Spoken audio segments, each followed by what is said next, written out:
First thing we have to do is we have to get our ribs.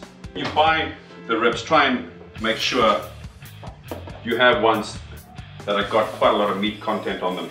For the simple reason, if you poach it and there's a little meat, it's all just going to vanish.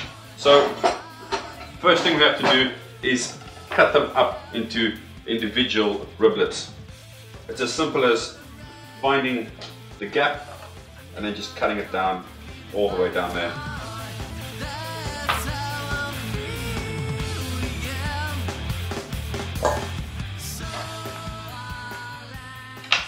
Okay, so once all your ribs are cut into their individual ribs, we now just have to get a pot on, some toasted coriander seeds. I'm just going to throw that in. I have just a light chicken stock, so I'm just going to pour that in about an hour until they sort of fall off the bone.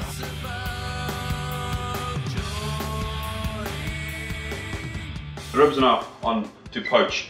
What I'm going to do, just to give it an extra little kick of flavor, I'm going to make something called an onion brulee, which is very, very simple. You just take an onion, slice it in half. What we're going to do is we're just going to fry this half in a frying pan with no oil, no butter, and just get it really, really brown, almost to the point of burnt. And that's going to help a little bit of sweetness into the dish. Once it's brown, just sort of chuck it in the pot and just let this stew with our ribs. Okay, so that color there is perfect. It's just on the point of burn. And when onions caramelize, they sort of give off a really nice sweetness. And that's why it's called an onion brulee. Directly translated is burnt onion. Like a creme brulee is burnt cream, so we also have burnt onion. And these are perfect. We'll just pop them in there, and they will just spit out all of their flavor into the stock, and the onions will do their work.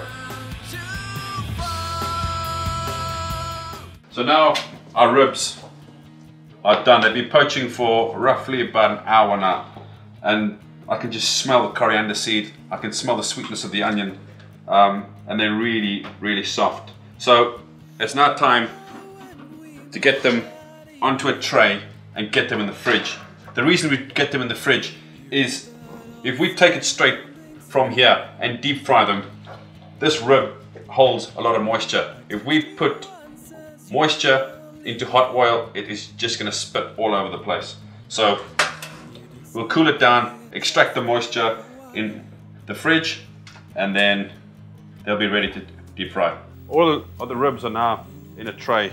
Now, this liquid has so much flavor in it, it'll be a shame to sort of throw it away.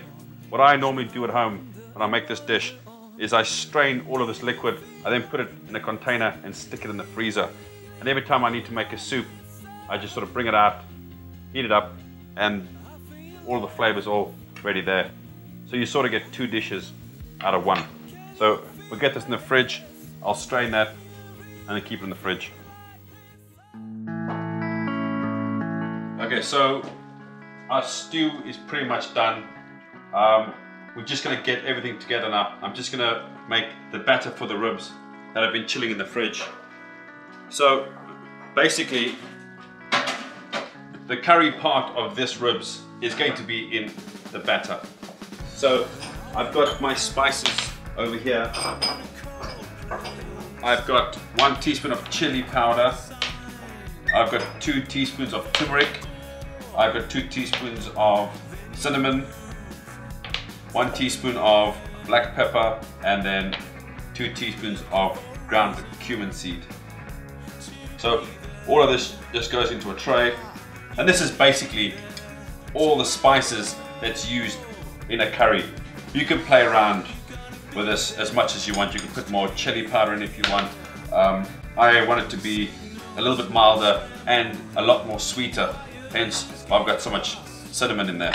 And then we also need to put flour in. Probably looking at about 2 cups of flour. The reason we put flour in is so that the spices don't burn all of the spices evenly through the flour. And the main one that I can smell is cinnamon, with a little hint of chili. I can smell that, and quite a lot of turmeric. So that's done. We'll just put this in a bowl. The spice mix done for the ribs. I'm just going to saute some baby corn and some mange too, and that'll lie underneath our ribs. What I'm going to do is I'm going to saute the baby corn first on a nice low heat.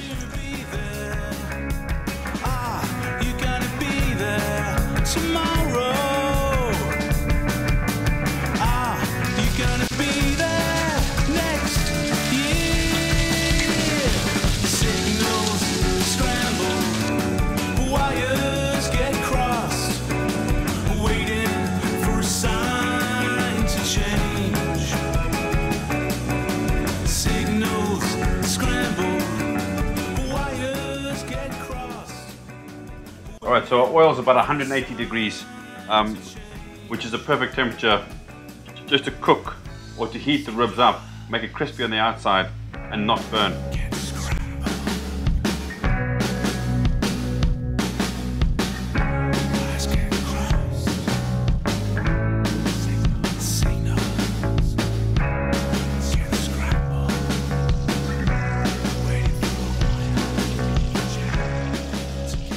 These ribs have now been frying for about a minute and a half, and we just want a nice, like, sort of rough crust on the outside.